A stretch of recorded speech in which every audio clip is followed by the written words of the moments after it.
샬롬, 주의 이름으로 문안드립니다.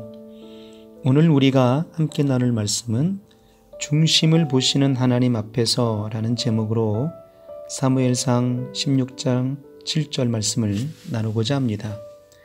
여호와께서 사무엘에게 이르시되 그 용모와 신장을 보지 말라.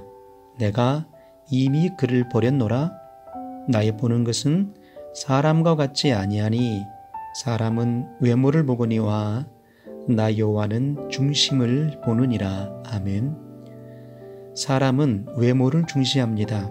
그래서 첫 대면을 할 때 상대방이 얼굴과 표정, 옷차림 등 외모를 봅니다.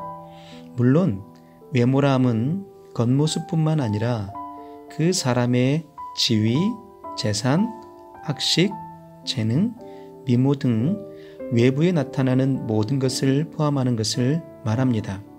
하지만 외모로 사람을 판단하고 평가하는 데는 문제가 많습니다. 외모가 그 사람의 모든 것을 말하지 않기 때문입니다. 하나님께서는 사람이 중요하게 여기는 외모보다는 사람이 간과하기 쉬운 그 사람의 중심을 보십니다. 하나님께서 사울 왕을 버리시고 다윗을 차기 왕으로 선택하신 것도 다윗의 중심을 보셨기 때문입니다. 하나님의 선지자 사무엘도 사람을 외모로 보고 평가하는 실수를 했습니다. 하나님의 명령에 따라 이새의 아들 중에서 차기 이스라엘 왕을 찾아 기름 붓기 위해 베들레헴으로 갔습니다. 이새의 큰아들 엘리압은 용모와 신장이 출중했기에 누가 보아도 왕의 제목으로 보였을 것입니다. 사무엘은 망설임 없이 그에게 기름 부으려 합니다. 이때 하나님은 그 용모와 신장을 보지 말라. 내가 이미 그를 버렸노라. 나의 보는 것은 사람과 같지 아니하니 사람은 외모를 보거니와 나 여호와는 중심을 보느니라 말씀하셨습니다. 만약에 다윗의 아버지인 이새에게 내 아들 중에서 이스라엘의 왕이 될 자를 선택하라고 했다면 다윗을 제외한 다른 아들 중에서 택했을 것이 자명합니다. 이처럼 하나님은 아버지조차 보지 못하는 사람의 중심을 보십니다.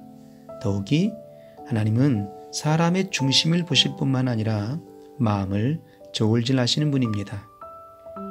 바울의 일생의 삶의 모토 가운데 하나는 하나님 앞에서였습니다. 개혁자 칼빈의 일생의 삶의 표어 역시 하나님 앞에서 코람데오였습니다. 우리가 때론 범죄의 유혹을 갖게 되는 원인 중 하나는 아무도 나를 보지 않는다라고 생각하면서 출발합니다. 그러나 불꽃 같은 하나님의 안목이 나를 꿰뚫고 관찰하시며 살피십니다. 물론 하나님을 향한 변치 않는 중심의 마음으로 하나님 앞에서 삶을 산다는 것이 결코 쉬운 일은 아닙니다. 그러나 하나님의 눈동자 앞에서 삶을 살고 있다는 사실을 깨닫기 시작할 때 우리의 삶은 놀라운 변화가 일어날 것이라 확신합니다. 중심을 보시는 하나님 앞에서 어떤 마음과 어떤 자세로 살아왔는지 돌아보며 성실하고 진실하고 신실하게 살아가길 소원해 봅니다. 기도합니다. 우리의 중심을 보시는 하나님, 모든 범사에 불꽃 같은 눈동자로 지켜보고 계시는 하나님 앞에 성실하고 진실하고 신실한 발걸음을 내딛게 하사 다윗처럼 인정받고 쓰임받는 존재가 되게 하여 주옵소서. 예수님의 이름으로 기도하옵나이다. 아멘.